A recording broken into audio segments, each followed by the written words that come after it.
Tá uma barulheira que eu não estou escutando nada.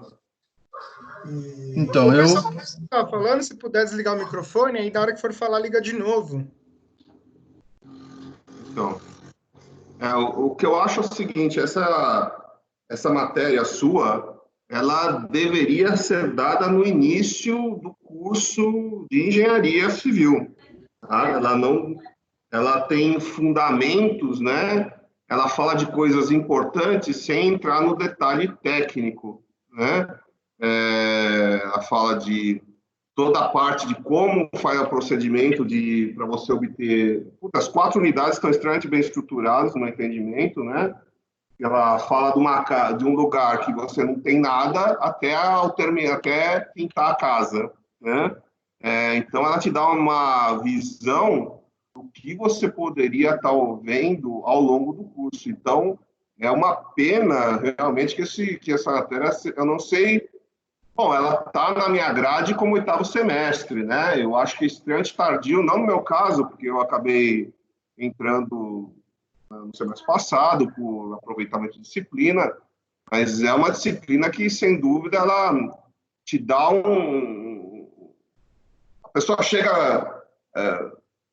assim, as coisas, né, por conta dessas disponibilidades de disciplina, você às vezes começa a aprender coisas extremamente técnicas, por exemplo, de fundação, que eu acompanhei, né? Mas que, de repente, a pessoa não sabe nem o que é uma fundação, para que serve, né?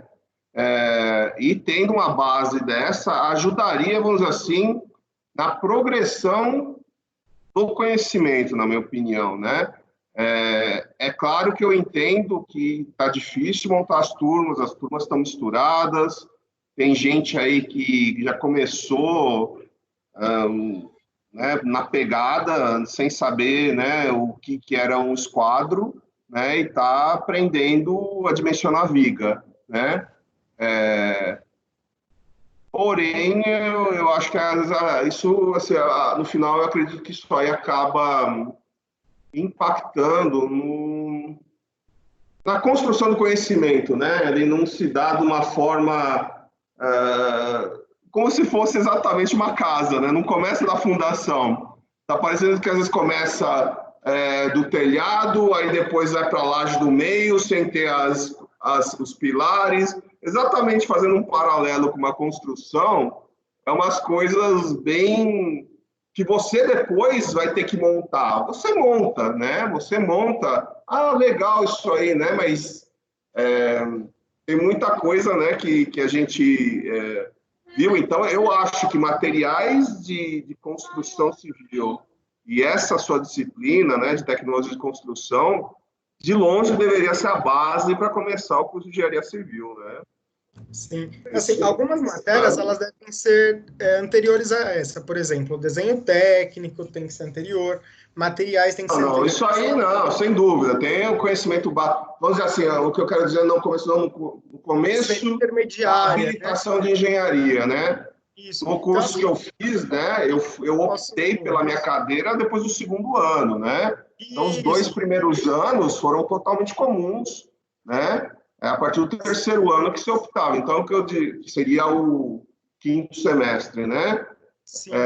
Então, o que eu estou dizendo, se ainda for essa estrutura, né, que é muito importante ter disciplinas básicas, né, específicas da habilitação, logo no começo, que você, obviamente, já tenha a base, né, desenho técnico, física, cálculo, né, e assim por diante.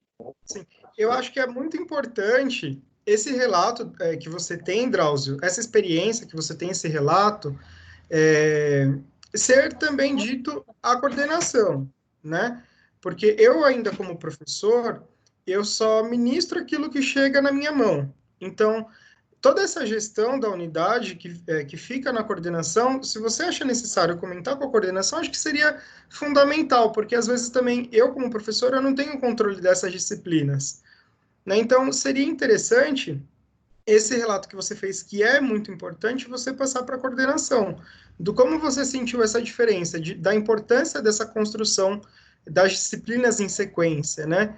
Então, se você achar necessário, eu acho que seria é fundamental essa comunicação. Então, eu perguntei o que vocês estão achando do curso até agora, justamente porque o que vocês estão achando da disciplina até agora, né? Porque é uma disciplina que pega desde o início lá do contato com o cliente, desde como você aborda o cliente, recolhe as necessidades dele, como você anota tudo isso, faz um briefing desse cliente, como você procede com as legislações, como que você procede colocação do canteiro, colocação da obra, como que você vai determinar o tipo de fundação, de infra, de superestrutura, e hoje que seria a nossa aula de vedação, né? Então, eu queria saber um parecer, assim, geral de vocês, o que vocês acharam da disciplina até agora, se vocês gostaram, se vocês acharam que ela é pertinente ao curso, se vocês aprenderam alguma coisa que mudou, de alguma forma, a perspectiva de vocês, de um panorama geral, assim.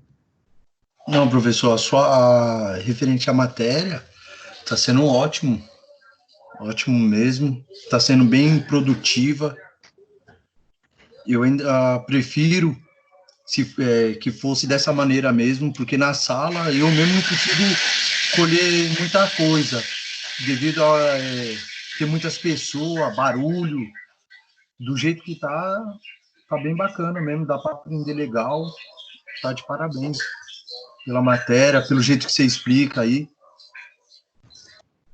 Eu agradeço, eu fico bem feliz, porque a gente está chegando agora no final da disciplina e vai encurtando, né? Então eu fico meio preocupado porque, assim, talvez falte uma coisa ou outra e a gente tenta complementar do jeito que dá e tenta correr daqui, tenta correr dali e a gente nunca sabe se vai conseguir abraçar tudo de uma vez para conseguir terminar a turma e a gente fica meio preocupado, né? Porque, querendo ou não, como engenheiro civil, é minha responsabilidade formar outros engenheiros civis. E aí chega lá no mercado, pô, você se formou, mas quem foi seu professor? Né? E você vai lembrar, foi aquele cara lá, o Felipe Dariel, que me formou. E aí, enfim, é uma responsabilidade que lá no futuro você vai me encontrar no mercado. Então, eu tenho que ter esse panorama se você realmente aprendeu alguma coisa naquela disciplina comigo, né? Então, eu fico muito feliz que vocês tenham aproveitado a disciplina até agora, que vocês estão curtindo, pelo menos até o que vocês me falaram até agora. E vamos dar sequência na aula de hoje, então, pode ser? Ô Felipe, antes de você começar, conta um pouco mais dessa palestra que você vai dar aí a semana que vem, que apareceu Gente, que aqui pra gente. explosão que foi essa! Assim, a minha turma da manhã, ela tá com um baixo índice de presença, né? Então, pensando nisso, como eu dou aula de matemática financeira de manhã, eu resolvi dar uma palestra de manhã, falei no certificado de horas complementares, falando um pouco sobre sistema de financiamento e como funciona essas taxas de juros em sistema de financiamento. Então, dando um panorama geral de como você pode fazer negociação de financiamentos, seja de imóveis, de veículos, e de como que você vai fazer essa negociação de juros e como que isso pode se comportar depois da crise. Então, como que você tenta negociar esses juros pós-crise, né, para você tentar sair ali da berlinda. E aí explodiu, assim, um monte de gente recebeu essa imagem e eu acho que vou receber muita gente nessa aula, eu estou muito preocupado, porque depois eu vou ficar horas fazendo certificados. Fê, como que vai funcionar assim? Vai ser tipo aula online aqui no Teams mesmo? Como Vai que ser pelo Teams, eu vou dar uma aula online, e aí no final eu vou fazer um forms, e quem preencher o forms, depois eu mando o certificado por e-mail. Ah, beleza. Então Eu te vou encontro. participar, Felipe. Eu também. Eita! Eu acho que minha aula da semana que vem, então, vai estar bem presenciada, né? Bem lotada. Mas vai ser legal. Vocês vão gostar.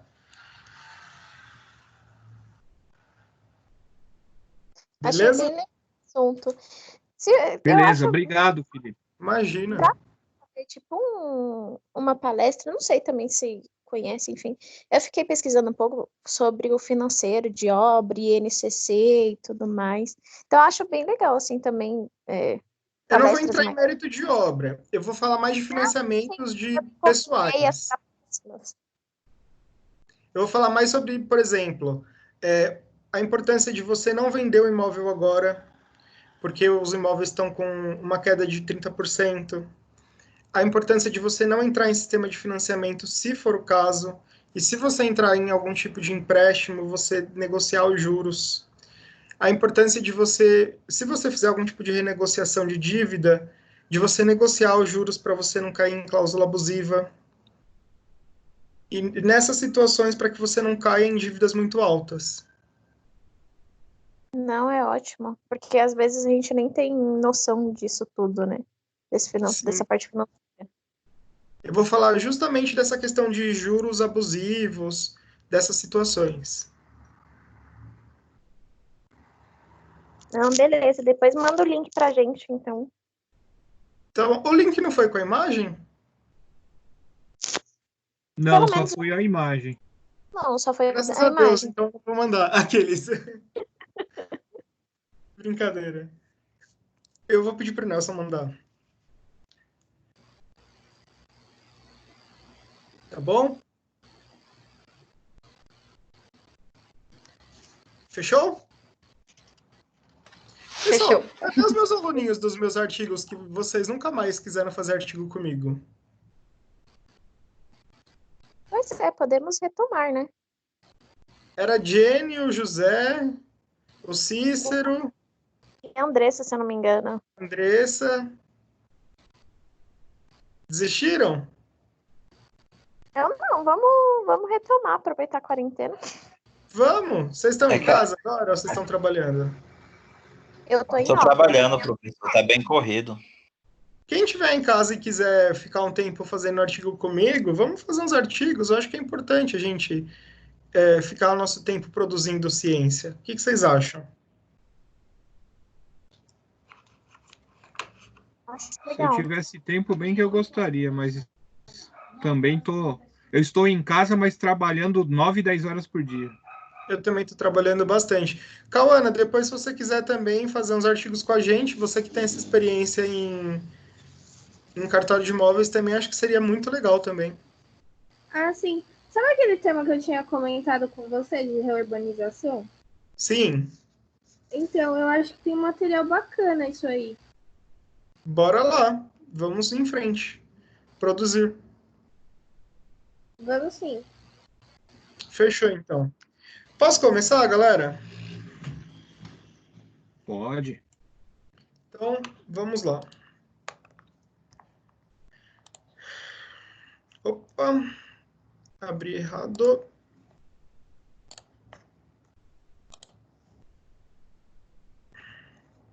Todos enxergam o slide?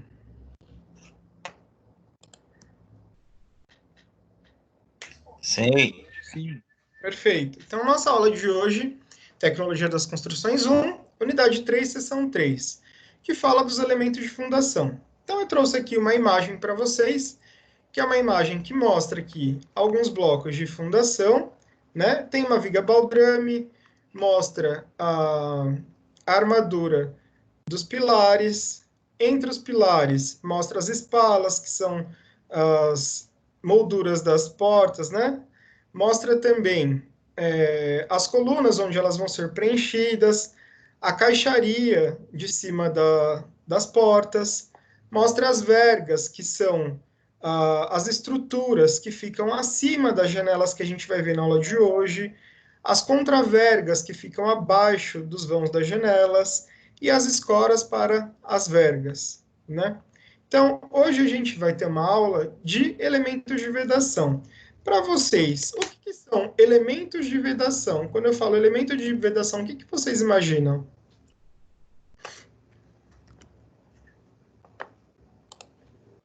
São elementos da edificação que não têm função estrutural, basicamente. Eles são para você vedar, para você fechar a edificação substancialmente, como o próprio nome diz. Mas eles não têm função estrutural. Perfeito. Então, seriam elementos para dividir os compartimentos, os ambientes? Sim. Sim, Perfeito. fechar Então, a frente da casa, né? Não só dividir internamente, como externamente, né? Exatamente. O muro externo né, assim, eu sei que o caso vai ser interno, né, mas um muro externo, né, numa divisória é um muro de vedação, né, assim, se não for estrutural, é claro. Sim. Então, Então, como o próprio nome diz, o Ô, elemento de Fê, vedação... Oi? mas tem casos que a estrutura é de vedação e também é estrutural, que nem o prédio que eu moro aqui, ele não tem coluna, né? O sistema de vedação, as paredes, ele é vedação e é estrutural também. Sim. Quando o caso é de estrutural, a gente não chama de alvenaria de vedação ou de elemento de vedação. Aí a gente fala que tem duas funções. Só que a primeira é estrutural. Aí, além de ser estrutural, também é de vedação. Mas a função principal é estrutura. Perfeito. Então, quando a gente fala de elemento de vedação, o próprio nome diz que a função principal seria a vedação.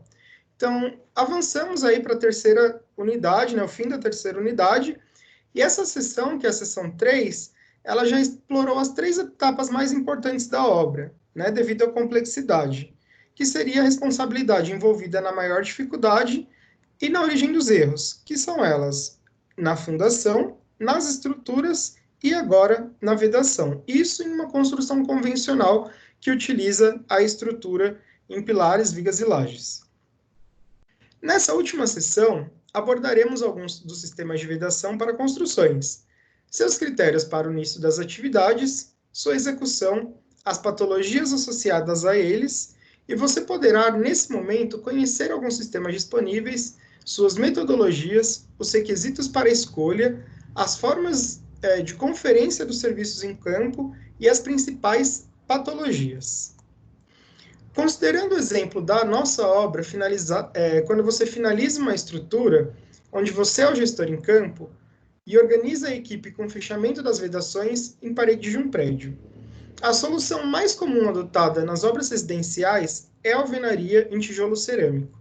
Sendo assim, esse foi o tipo de elemento de vedação especificado para o prédio em que abordamos. Você se lembra do prédio vizinho que comentamos na sessão anterior? Ele era construído em alvenaria estrutural, pois os blocos de concreto eles servem tanto como elemento estrutural quanto de vedação. Então, assim como o José falou, no prédio que ele mora, ele tem blocos estruturais que, além de fazer a função de vedação entre os ambientes e o ambiente externo, interno, enfim, os blocos eles são estruturais também. Gente, só um minutinho que eu estou tendo aqui.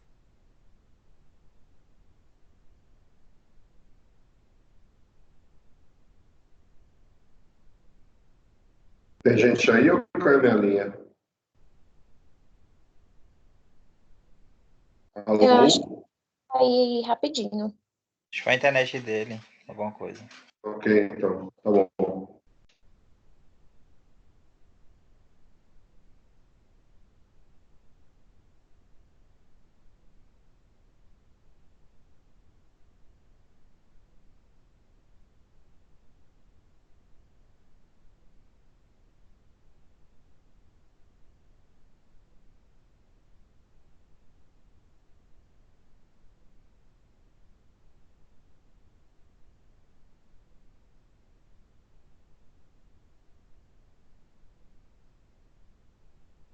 Oi, pessoal, desculpa a demora, tá? Nas estruturas cujos elementos de vedação não têm função estrutural, é possível alterar a disposição das paredes ou realizar cortes para a passagem das tubulações, sem prejuízo da edificação. Você conhece outros elementos de vedação que permitem essa variação interna dos cômodos e apartamentos? Gente, isso é muito, como que eu posso falar? Singular. Por quê? Não é porque a estrutura não é estrutural, não é porque, perdão, a alvenaria não é estrutural que eu posso fazer o que eu quiser com ela. Dentro dessa alvenaria, eu posso ter instalações hidrossanitárias, instalações elétricas, telefonia, gás, eu posso ter uma série de instalações ali nessa alvenaria. E dependendo de como ela se comporta, assim, quem está tendo a matéria de concreto, de estrutura de concreto, ela vai ter um comportamento na laje ou no pilar de uma forma específica. Então, se eu mudo a trajetória dessa alvenaria ou a geometria dessa alvenaria no comportamento dela, eu mudo toda a alteração de forças na estrutura. Então, de repente, numa estrutura hiperestática, mudar a posição dessas alvenarias nem sempre é uma coisa muito confiante. Não é porque eu sou engenheiro que eu vou sair mexendo em tudo. Eu tenho que ter muita responsabilidade no que eu faço. Então, não é porque ela não é estrutural que ela não muda o comportamento da minha estrutura. Ela muda. A única coisa que é diferente é que ela não está suportando carga, mas ela influencia nas cargas que incidem na minha estrutura. Então, eu tenho que ter muito cuidado. E aí a apostila fala assim, além das alvenarias de vedação, você conhece algum outro sistema que você pode alterar ali que não causa problemas estruturais? Falem para mim, vocês conhecem algum outro sistema de vedação? De divisão de compartimentos? Tipo, você está perguntando tipo drywall, essas coisas? Exatamente. O drywall, ele é um tá. sistema de vedação também, não é? Sim, sim. Sim. Você está querendo falar de outro tipo de... Não, entendi sua pergunta, tá? O que eu lembro, assim, mais claramente é drywall, né? Tem aquelas paredes, aquele negócio, aquelas placas cerâmicas não cimentadas, não é isso? Tem também, para a parte externa, a gente também vai dar uma olhada. Steel frame. Isso, steel frame. Tem também. Então, além das alvenarias de vedação, a gente tem inúmeras outras formas de fazer a divisão desses ambientes, né? Na execução das alvenarias com tijolos cerâmicos, as etapas construtivas elas devem ser respeitadas, a fim de se evitar patologias. Pessoal, patologia... Alguém sabe me explicar o que é uma patologia?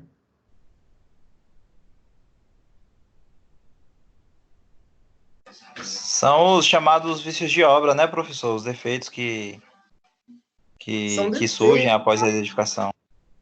Exatamente. Eu vou fazer uma definição mais para frente do que é patologia, mas por que eu tenho que evitar patologia? A patologia é boa?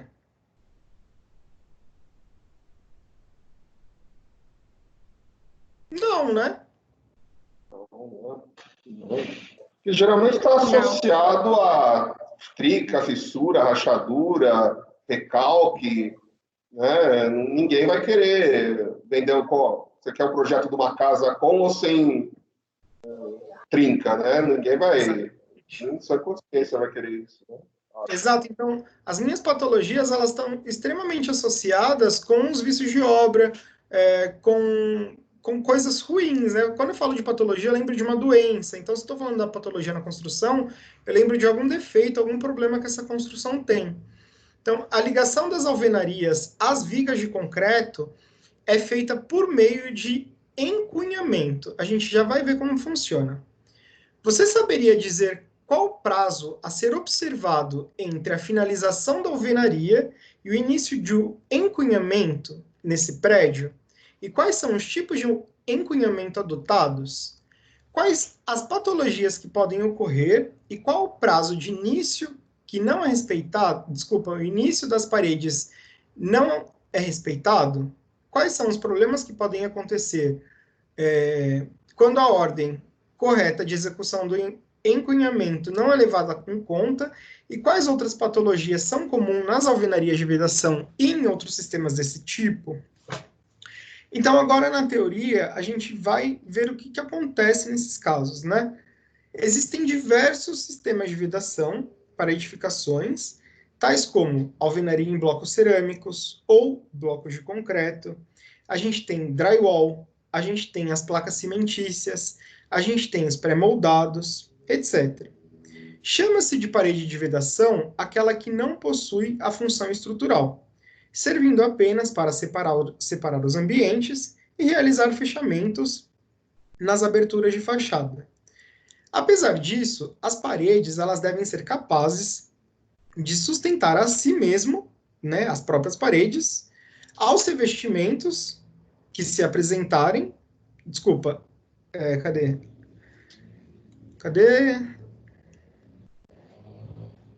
Apesar disso, devem ser capazes de sustentarem a si e aos seus revestimentos, sem apresentarem patologias. Então, se a minha alvenaria ela não suporta o revestimento que eu coloquei nela, ela vai apresentar uma patologia. Através delas, passam algumas tubulações das instalações elétricas, hidráulicas, lógicas e de televisão. Então, lembra que eu falei que não é só simplesmente derrubar uma parede porque ela não é estrutural? Porque nelas eu tenho várias instalações ali passando. Para a execução das alvenarias de tijolos, existem no mercado diferentes modelos e tamanhos de blocos, que podem ser cerâmicos, concreto, vidro, concreto celular, etc. Eu trouxe para vocês alguns modelos, por exemplo. Eu tenho aqui blocos de vidro, né? Eles são, na maioria das vezes, utilizados onde você quer iluminação, mas você não quer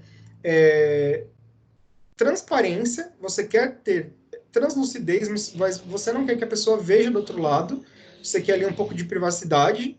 Então, desses blocos, você pode ter bloco ondulado, vários tipos de formato na superfície desse bloco, que te dá essa liberdade. Nesse caso, colocar uma banheira na frente dos blocos para vocês verem que tem privacidade no local, né? Aí, esse ambiente, o que vocês acharam dele? Eu acho péssimo, né? Eu acho de um super mau gosto. Mas o que vocês acham? Quem gostou e discorda de mim pode falar, não tem problema não. Ele não, assim, ele tem uma grande vantagem, né, no meu entendimento, que é a luz, é um ambiente muito claro, né? Se você, qualquer outra coisa que você colocasse aqui, ia ficar bem mais escuro, né? Assim, se você põe uma janela, você também acaba tendo que botar aquelas cortininhas de plástico, né? Que não é muito longe de ser melhor que isso aqui, né? Eu particularmente não achei feio, não. Desculpa, achei... Tá. Cada um tem um gosto, né? Eu digo assim, eu não gosto, não, mas tem vários benefícios. Eu não faria isso na minha casa, mas dizer que é feio, eu estou desdenhando, né? Tem vários benefícios. É que não é do meu gosto particular, mas quem gosta, gosta. E é uma opção, né? São blocos e são blocos de vedação. Eles são caros, né? Isso aí, são bem caros, né?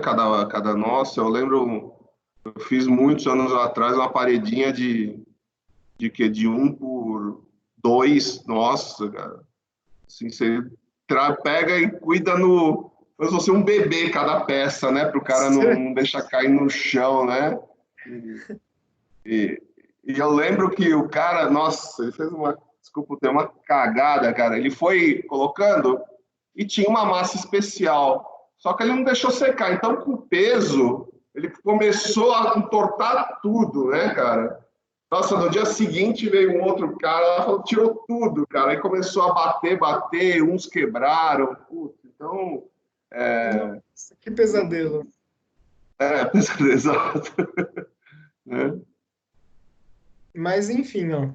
Trouxe para vocês também alguns tamanhos de bloco cerâmico. Então, os mais comuns aí é o de 9 por 19,29, o de 11,5 por 19,29, o de 14 por 19,29 também tem por 39, e o de 19 por 19 por 29 ou por 39.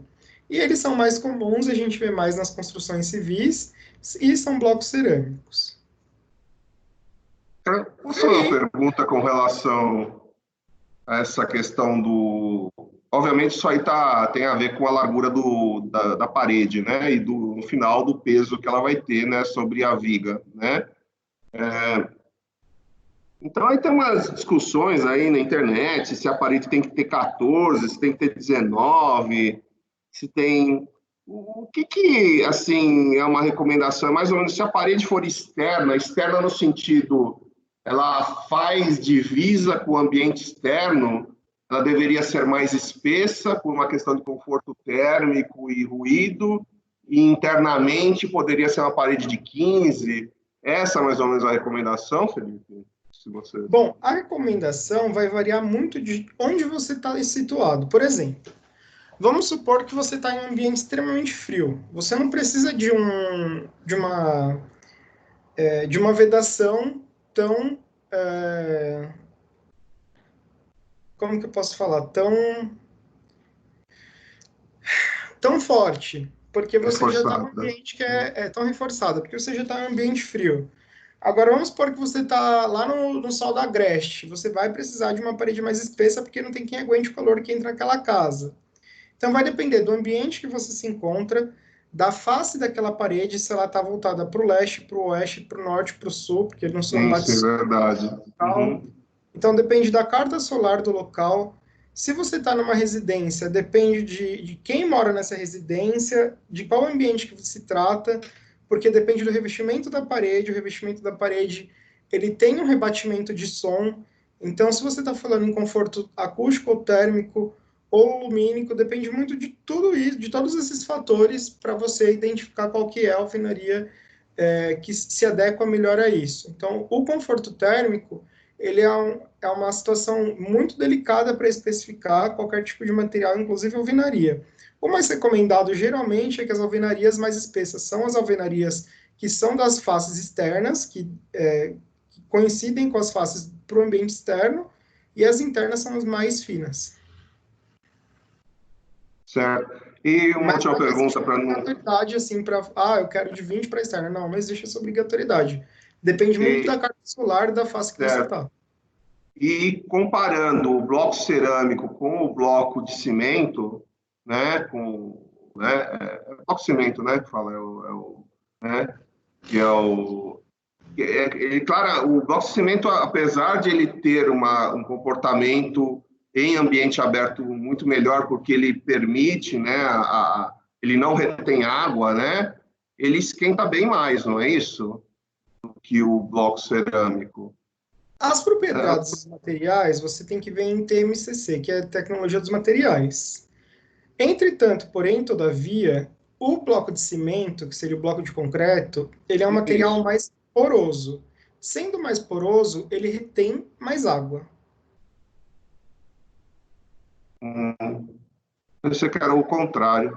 Não, a cerâmica, ela não absorve tanta água quanto o material, o bloco de, entre aspas, de concreto. Porque se o bloco de concreto for celular, é diferente. Porque ele é bem mais compactado. Agora, se for aquele de cimento básico, normal, ele é bem mais poroso e ele é bem mais permeável. Mas como ele tem mais areia na composição, ele é mais drenante também. Então, por mais que exatamente, ele é mais drenante. Exatamente o motivo pelo qual usa em parede externa para ele não reter água, né? Assim, ele não... Depende, porque essa retenção de água, ela varia, ela nem sempre vem de cima, ela pode vir do solo. E se ela vem do solo, como ele é mais permeável, ele pode infiltrar mais rápido. Entendi. Isso tudo depende muito do ambiente.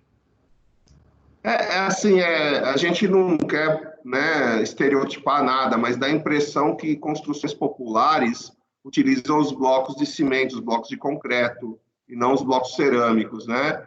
É claro que talvez utilizem no caso do nosso... Agora está usando mais estrutura autoportante, de alvenaria estrutural.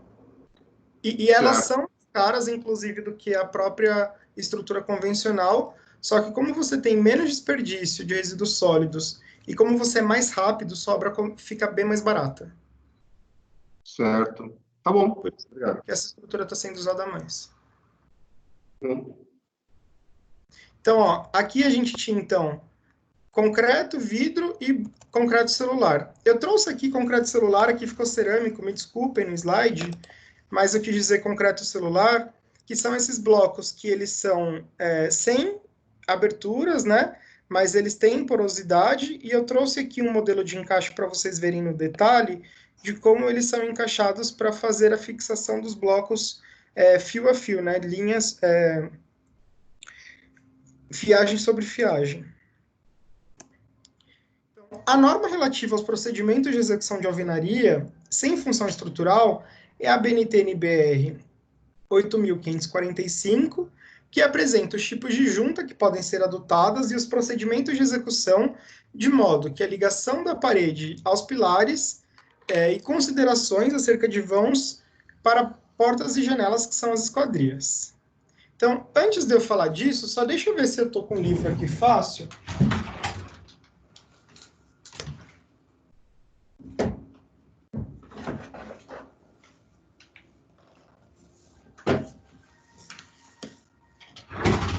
Que aí eu já recomendo ele para vocês. Espera aí, só um minutinho, que aí a gente já continua.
Pera aí, gente, que eu tô procurando, tá?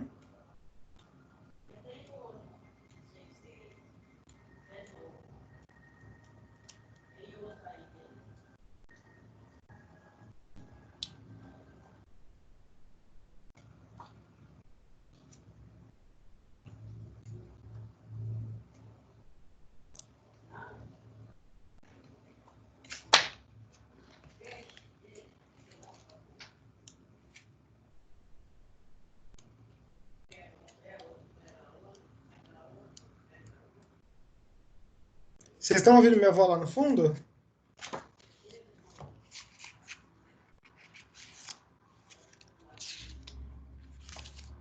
Bem distante.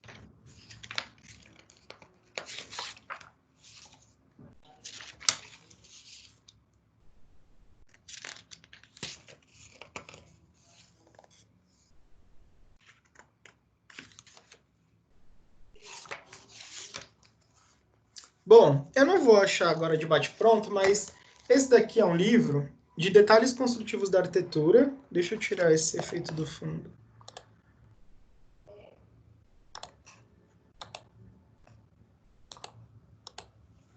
Detalhes construtivos da arquitetura. Quem escreveu ele foi minha professora Edith Galotti Carranza e o marido dela, o Ricardo Carranza. E aqui tem muitos detalhes de projeto que vocês podem ver, desde fundações, alvenarias, lajes, forros, etc. E aqui, por exemplo, tem um detalhe em peitoril. Não sei se vai dar para enxergar. Detalhe em peitoril. É muito legal porque quando vocês tiverem dúvida de projeto, vocês consultam esse livro e tem muita coisa aqui. E também, eu tenho um outro livro aqui que fala sobre esses detalhes das alvenarias, que é muito pertinente. Deixa eu ver se eu acho ele. Essa página, eu tinha deixado marcado. Achei. Tá, peraí. É esse livro aqui, ó. Casa, Apartamento e Jardim. Alguém já viu esse livro?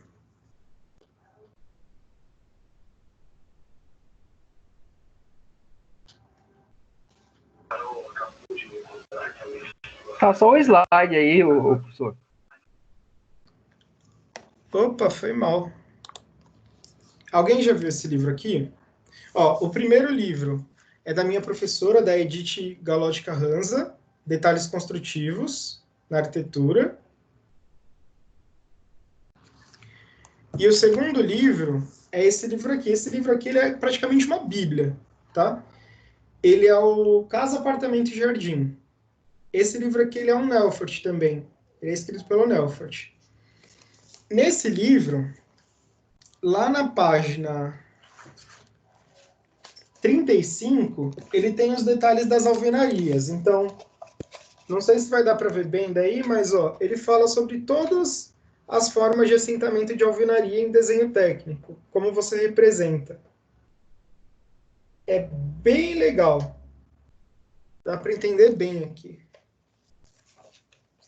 E aí você tira várias dúvidas de como você pode ou não assentar, quais são os tipos de assentamento, enfim, ó. É bem legal. Qual que é o nome desse livro aí? Esse daqui é Casa, Apartamento e Jardim. Ele é da editora Gustavo Gille, GG, e ele foi escrito também pelo Nelfort.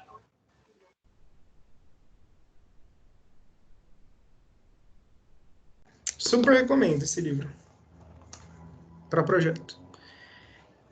Voltando lá para o nosso slide. Então, a Nakamura, em 2008, ela apresenta um procedimento de construção das alvenarias em blocos cerâmicos, e segundo a autora, somente após 45 dias da concretagem da laje, pode ser iniciada a construção das paredes, para evitar deformações na estrutura de concreto. As peças estruturais às quais a alvenaria se liga, elas devem ser jateadas com água para retirar qualquer resíduo de poeira que seja desmoldante. O desmoldante é um material aplicado às formas para que as peças de madeira possam ser retiradas mais facilmente da laje, né? Então, você aplica esse desmoldante para tirar as peças de madeira da laje que foram colocadas ali para ser moldadas. Pilares e vigas também. Depois que o concreto alcança sua resistência suficiente para se sustentar sozinho. Só que, pessoal, imagina assim, esperar 45 dias depois da concretagem para conseguir executar a alvenaria, você acha que uma construtora sobrevive dessa forma? Porque se você esperar 45 dias para construir de um pavimento para o outro, um prédio de 10 andares, você vai construir em quantos anos? Aí vai demorar O pessoal, eles costumam, Felipe, tirar um lado, a parte onde vai a alvenaria, e fazer e deixar o outro lado só com as formas. Sim, Muita agora, gente faz isso. então, mas ela escreveu isso em 2008, né? Depois disso, a gente tem vários aditivos que aceleram o processo da cura do concreto. Então, Sim, assim, usa aditivo também. sim, então, isso que ela falou em 2008, ok, mas tem várias formas de você acelerar esse processo, né?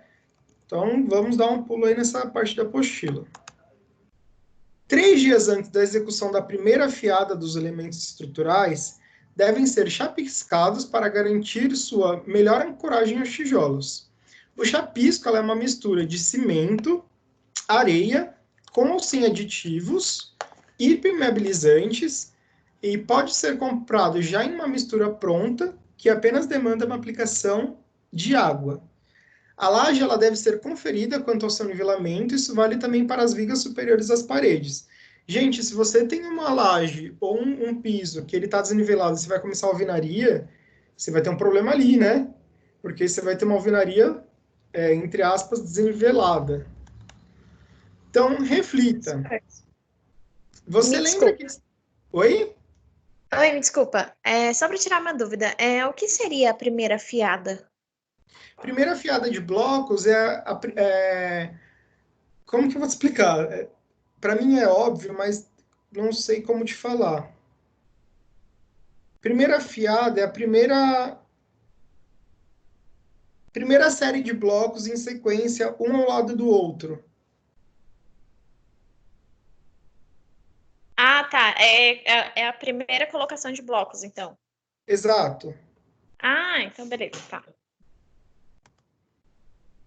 Você se lembra que destacamos na sessão anterior a importância do nivelamento das estruturas? Percebe como erros nessa etapa de estruturas podem impactar na execução das paredes de uma edificação? Então, se você tem uma estrutura torta, imagina como que vai ficar as alvenarias dessa edificação. Então, olhando aí na imagem, o que a gente tem? O alinhamento das paredes ele é definido por linhas que delimitam as suas faces externas. Então, você vai ter linha de referência ali para a primeira fiada. Então, o que você vai fazer? Primeiro, você vai umedecer a laje e dentro desse limite, você vai aplicar a argamassa para assentamento. Então, na primeira imagem, você tem ali o umedecimento da laje dentro desse limite e a aplicação dessa argamassa. Em sequência, você vai colocar os tijolos, que também devem ser umedecidos, e você vai aplicar em cima dessa argamassa, conforme a segunda imagem. A figura 3.13, que é essa que a gente viu, mostra que no início da primeira camada ali de tijolos, que é a primeira fiada, ela deve ser iniciada pelas extremidades, seguida pelo preenchimento do vão interno, conferindo sempre o alinhamento. Depois dela, elevam-se as demais fiadas, preenchendo-se as juntas verticais e horizontais dos blocos. Isso é, eu tenho que preencher de argamassa tanto embaixo quanto em cima dos blocos e nas laterais também, não deixando eles ocos. Os blocos eles são afixados por meio de argamassa de assentamento, industrializada ou preparada na obra mesmo, por uma mistura de cimento, cal e areia. E o gestor da obra ele deve garantir obediência ao traço e à quantidade de água. Caso ele não opte por uma mistura pronta, ele tem que obedecer esse traço que vem já discriminado. Por outro lado, caso ele escolha uma argamassa industrializada, ele tem que ter uma preocupação pela quantidade de água, né, do emassamento. Já que o pedreiro deve obedecer às especificações da embalagem do produto. Então, tem que ficar atento para ver se está seguindo a especificação.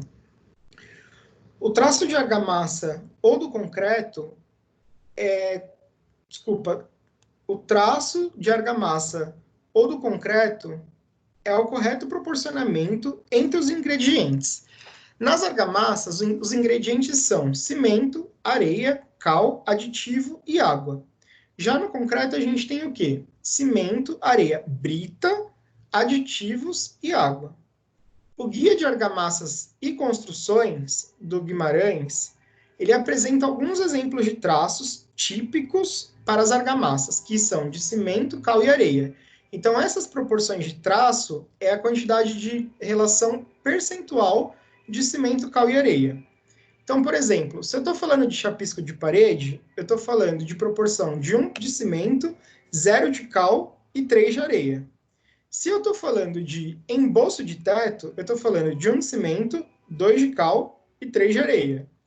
Se eu estou falando de reboco de parede externa, acima do solo de um prédio, eu estou falando de 1 de cimento, 1 de cal e 6 de areia.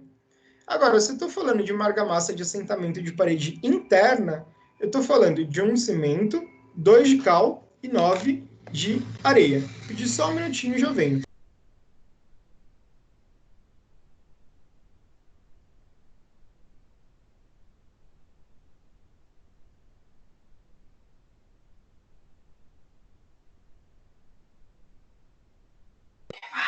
Ficou sem áudio.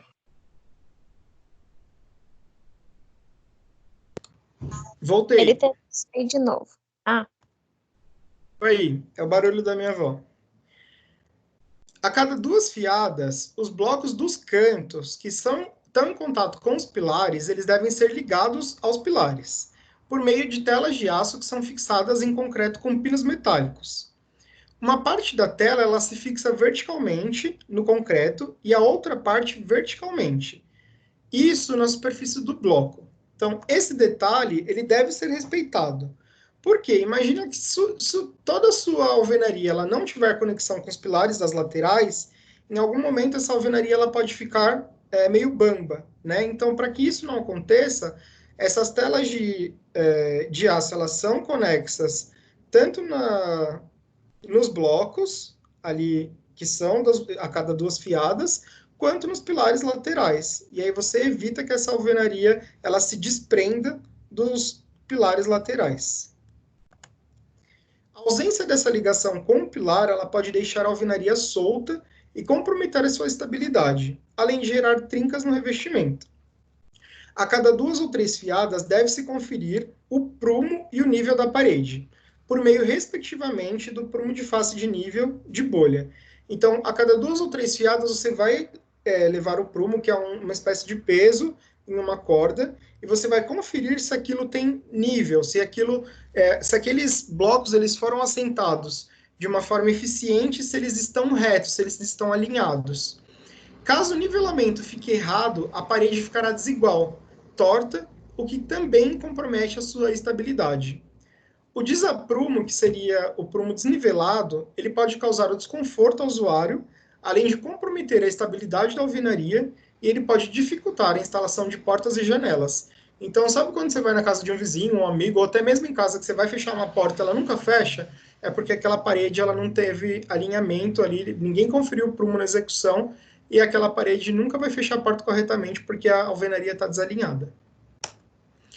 Nos vãos das portas e das janelas, devem ser previstas instalação de vergas e contravergas, conforme a figura 3.15 que a gente já vai mostrar. Esse recurso ele tem a função de absorver as tensões dos contornos das esquadrias e evitar as trincas nas quinas, que é uma patologia muito comum nas edificações. Então, aqui, por exemplo, a gente tem um vão de uma esquadria, que é uma janela. Nós temos as alvenarias, que são as alvenarias de vedação, e nós temos aqui a verga, que é a parte de cima, e a contraverga. Eu estou falando que esse vão ele tem uma distância de L, que é o meu lado, e essa dimensão que ultrapassa o meu vão é maior ou igual a pelo menos L sobre 5. Então, essa dimensão que está ultrapassando o meu vão é pelo menos 1/5 desse meu vão. Lembrando que, no mínimo, eu tenho que ter 20 centímetros de vão. Então, se esse 1/5 de vão for menor que 20 centímetros, eu adoto no mínimo 20 centímetros. Então, quando eu falo disso, eu entro em patologia. Então, patologia significa não atendimento ao desempenho. Então, se eu tenho que ter um desempenho e eu não atendo esse desempenho, eu tenho uma patologia. A patologia na construção, ela pode ser entendida como uma ciência médica no ramo da engenharia, que estuda os sintomas, as formas de manifestação, as origens e causas das doenças ou defeitos que ocorrem nas edificações. Os sintomas das patologias são problemas patológicos, salvo raras exceções, que são manifestações de externas características que permitem o estudo de um problema. Na construção civil, os mais comuns são fissuras, que são menores de 1 milímetro, trincas, que variam entre 1 milímetro e 3 milímetros, e as rachaduras, que são maiores que 3 milímetros. Passou disso, nós temos também outras patologias que eu não vou entrar no mérito hoje, porque não fazem parte dessa aula, mas que eu coloquei aqui, que são as eflorescências, as manchas, a corrosão de armaduras e os ninhos de concretagem, que são as segregações. Mas o que importa para a gente hoje são as fissuras, as trincas e as rachaduras. Quando a gente tem o sintoma da patologia, a gente está falando das fissuras, as fissuras elas se manifestam nas alvenarias decorrente de cargas, que são geralmente verticais, surgidas de uma deformação transversal da argamassa, de assentamento e dos próprios componentes. Em casos específicos, elas podem aparecer como fissuras horizontais em decorrência do esmagamento da argamassa de assentamento ou ruptura de um componente de alvenaria por baixo da resistência à compressão. A aplicação dessas cargas concentradas nas alvenarias, sem emprego de dispositivos adequados para a redistribuição de tensões, pode gerar o aparecimento de trincas inclinadas a partir do ponto de aplicação de carga, que seria no caso de tesouras ou vigas apoiadas diretamente sobre as alvenarias. Na construção civil, a maior causa de patologias nos efeitos de construção são as execuções. Então, a incidência de origem de enfermidades na construção civil, nas construções, são as execuções, seguidas por erros de projeto, em sequência por erros do próprio usuário, que faz o uso desse equipamento, em sequência, materiais inapropriados que foram aplicados, então erro na especificação, e aí a gente vem com outros tipos de erro, mas mais comum é que seja um erro na execução. A qualidade dos materiais, elas também geram patologias, e muitos problemas têm sua origem na qualidade dos materiais e dos seus componentes, sendo os mais comuns a menor durabilidade, que reduz o tempo de vida útil do material, erros de dimensionamento, então foram falhas no projeto de quantificação, presença de agentes agressivos, que são fatores climáticos desconhecidos, e baixa resistência mecânica, que é o erro na precisão dos cálculos e na especificação. Nesse caso, eu tenho ali uma distribuição de carga na alvenaria, eu não dimensionei a verga e nem a contraverga, e por isso eu gerei fissuras, tanto na parte superior da minha janela e da minha porta, por não ter verga, quanto na parte inferior da minha janela, por não ter a minha contraverga. Então, por falta desses dispositivos, eu acabei gerando patologias na minha construção, porque eu não observei as especificações. A figura 3.16, ela mostra uma parede que apresenta uma trinca abaixo da janela, possivelmente causada pela ausência de uma verga e contraverga, e além disso é possível verificar outras patologias aparentes no revestimento que podem ser causadas por umidade, também por má qualidade da tinta. Então aqui, por exemplo, a gente tem a rachadura de 45 graus, mais ou menos, saindo da extremidade da janela. Essa rachadura ela pode ter sido causada, sim, por uma falta de contraverga. Além disso, nós vemos várias patologias no revestimento da pintura. Então, ali pode ter sido falta na execução de um fundo, pode ter sido, enfim, erro de especificação da tinta, ou erro no procedimento da execução. A gente não vai saber se tem umidade vinda do solo. Ali tem que fazer uma perícia, né? Um estudo para saber o que aconteceu. Mas essa fissura que se encontra, essa rachadura, na verdade, que ela passa de 3 milímetros, ela existe ali por falta de um dispositivo de contraverga. A última fiada, ela não pode tocar no teto, ou na viga superior, até que se concluam todas as alvenarias de todos os pavimentos. Após 7 dias da conclusão da última parede do último pavimento do edifício, ligam-se as alvenarias à parte superior da estrutura por meio de encunhamento. A gente já vai ver o que é isso. Esse cuidado ele garante que a estrutura de concretagem se deforme de forma segura, com um novo peso adicionado a ela, as alvenarias. Caso as alvenarias sejam encunhadas, antes de completa deformação da estrutura, certamente trincarão, já que não possuem resistência suficiente para receber esse carregamento. Então, imagina que se você tivesse completado já toda a alvenaria do primeiro pavimento e você vai subindo as alvenarias dos demais. Em algum momento, toda aquela carga pontual, ela ia sobrecarregar a estrutura e a primeira alvenaria ela ia começar a trincar. Então, para isso não acontecer, ao invés de você completar a última fiada do primeiro pavimento e do segundo e do terceiro, você deixa sempre a última fiada sem completar. E aí você só completa quando você chegar lá no último pavimento e aí você completa com esse encunhamento. O encunhamento ou aperto, ele pode ser realizado de duas maneiras. Nós temos duas metodologias empregadas com mão em obra, que são preenchimento com tijolos inclinados ou argamassa expansiva ou outro material deformável por indicação do projetista, que pode ser inclusive por espuma. E aí nós temos, nesse primeiro, que é de tijolinho inclinado, né? Então ele não vai permitir que a nossa parede se deforme, e no segundo, por material flexível, que também não vai permitir que nossa alvenaria se deforme ou que ela tenha trincas. E aí o Vale, em 2013, ele cita que outras patologias também podem acometer alvenarias, como trincas devido a recalques da fundação. Então, a fundação recalcou, pode acontecer trinca na alvenaria. Teve sobrecarga ou variação térmica, pode acontecer trinca na alvenaria. Terremotos, impactos diversos, pode acontecer manchas causadas pelo excesso de umidade, alteração química, isso tudo pode causar patologia. Caso a alvenaria de vedação ela seja executada com blocos de concreto, o procedimento será o mesmo. Esse material ele apresenta um menor conforto térmico que o cerâmico, porém ele é mais resistente à perda por quebra, ele é mais resistente e também ele tem uma quebra por quebra inferior, ele quebra menos. Nas alvenarias, em ambientes externos, é mais comum que se utilize ele, assim como em fechamentos de contenção de terra.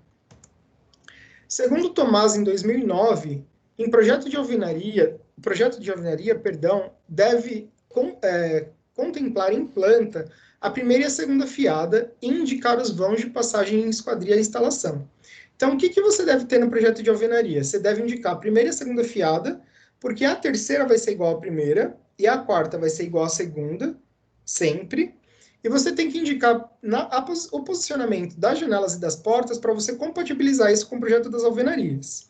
E, claro, inclusive, indicar o projeto das passagens das instalações para você fazer a adequação.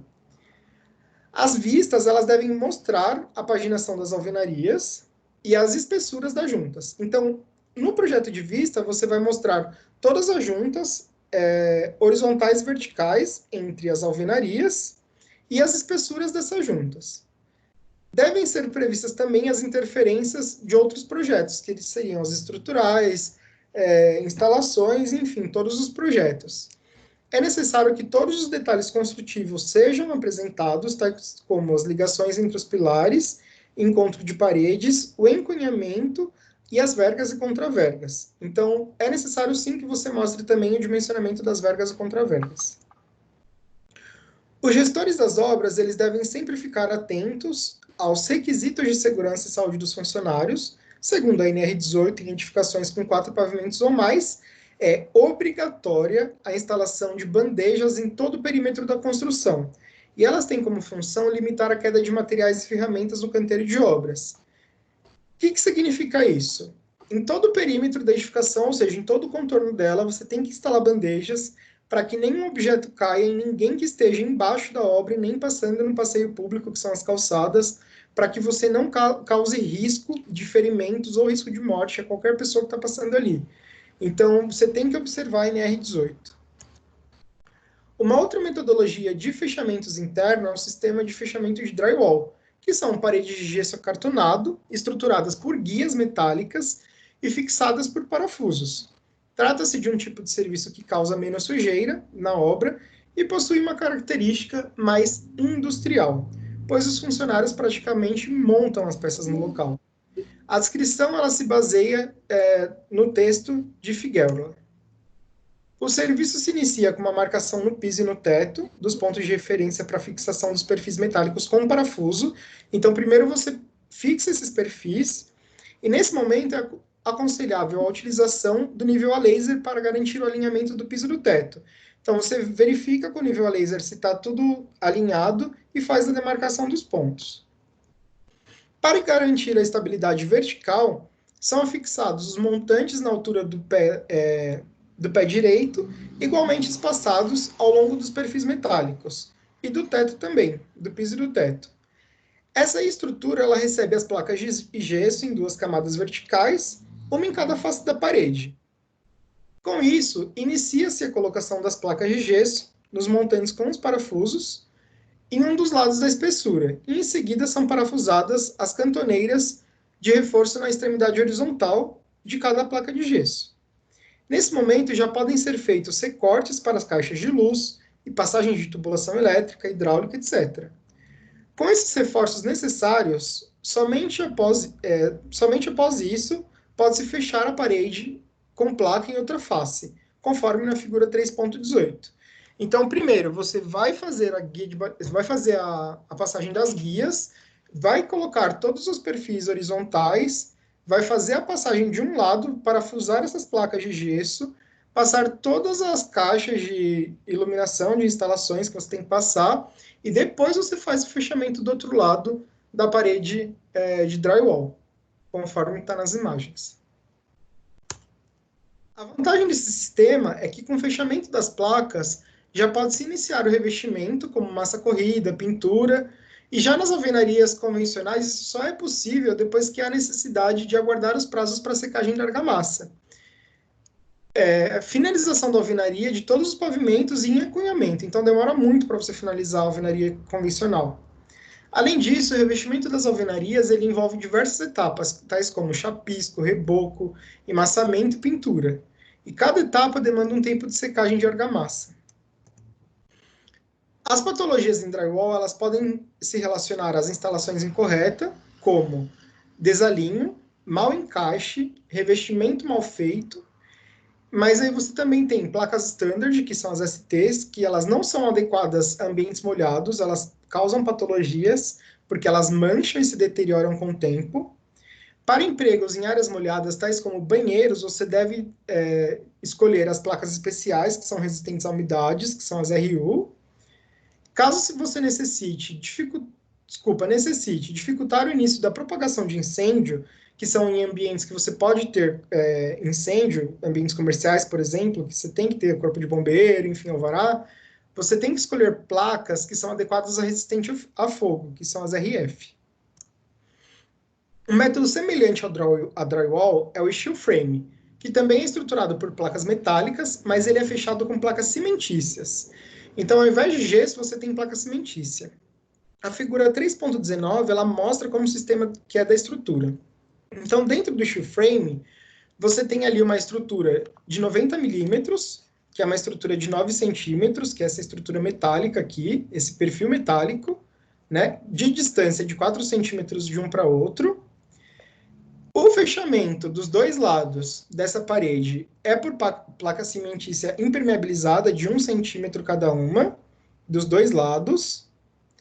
Você tem, entre elas, um isolamento acústico e térmico de 45 decibéis, que é de lã mineral, e entre as placas você tem 9 centímetros de vão. Então, o steel frame ele é muito utilizado também, por ser de placa cimentícia, em ambientes externos também, porque ele aguenta, ele é resistente, ele não retrai, ele é resistente, enfim, a calor, a umidade, a várias coisas.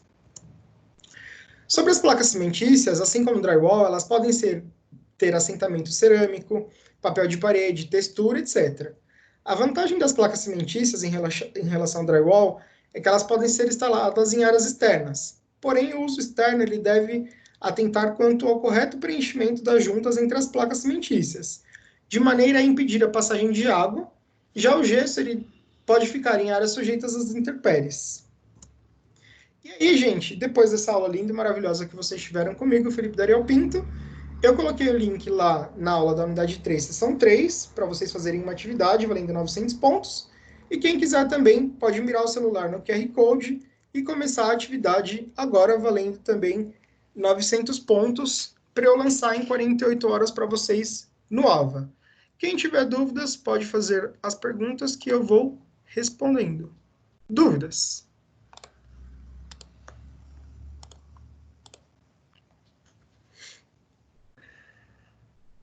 Todo mundo quieto? Tem alguém aí ainda vivo? Ô, Felipe, tem sim. Vocês conseguiram entender a aula de hoje? Muito interessante, gostei bastante. Obrigado. Eu gostei da aula, eu entendi tudo. Você tá aí, Tami?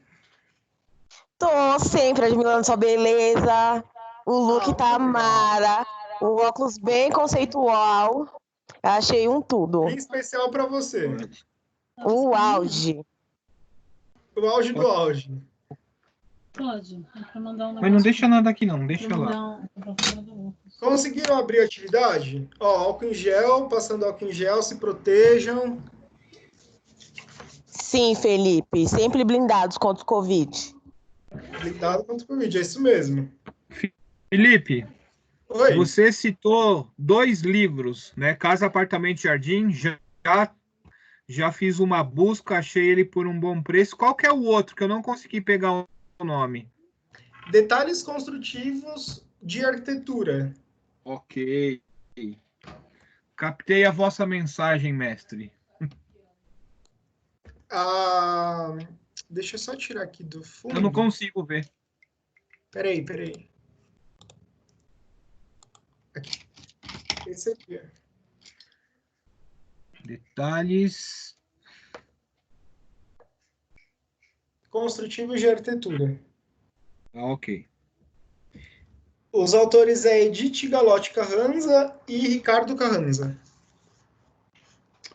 Bacana. Vou pesquisar esse daí também. Obrigado, viu? Imagina. Ó, agora, se você fala assim, Felipe, eu quero primeiro investir em um, vai na Bíblia, vai na Casa, Apartamento e Jardim.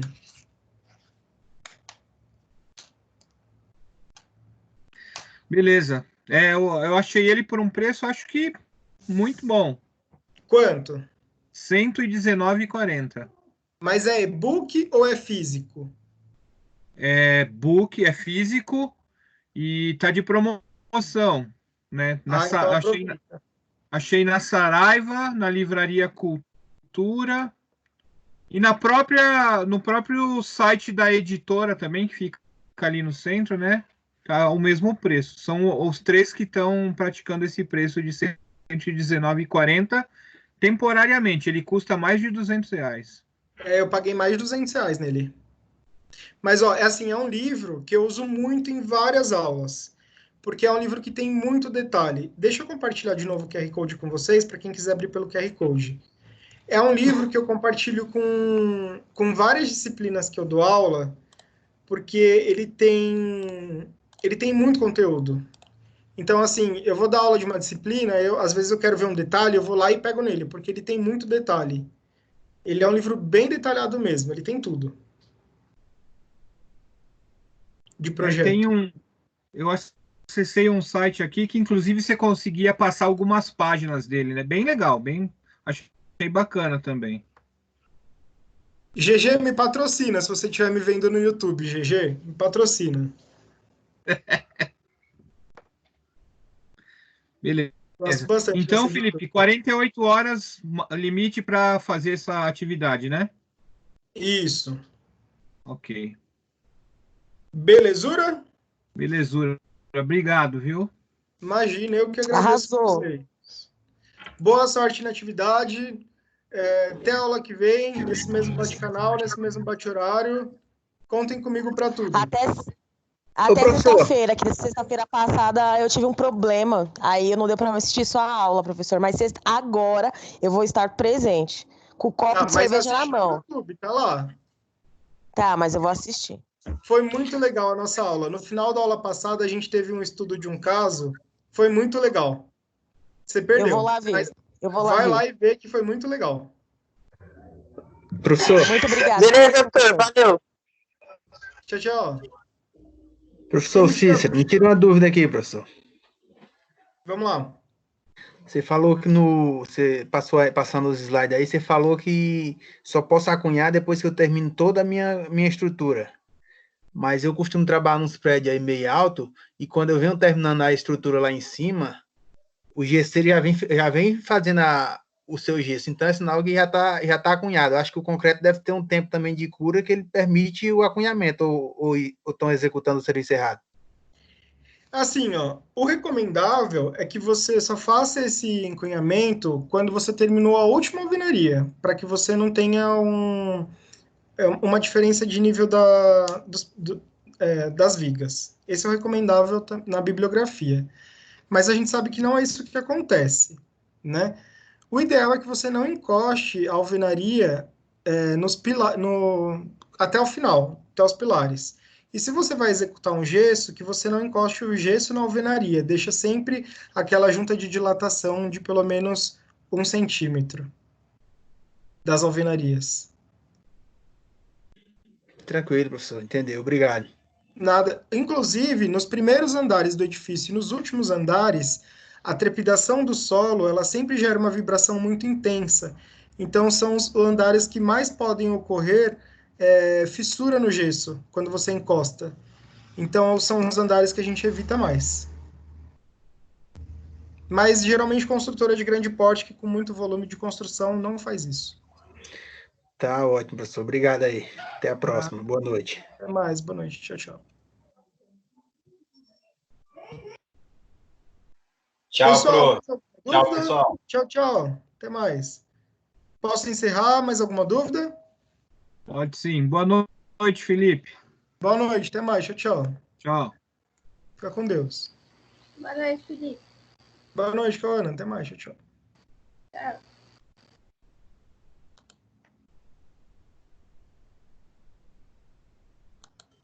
Boa noite, professor. Boa noite, pessoal. Boa noite, Bruno. Até mais. Tchau, tchau.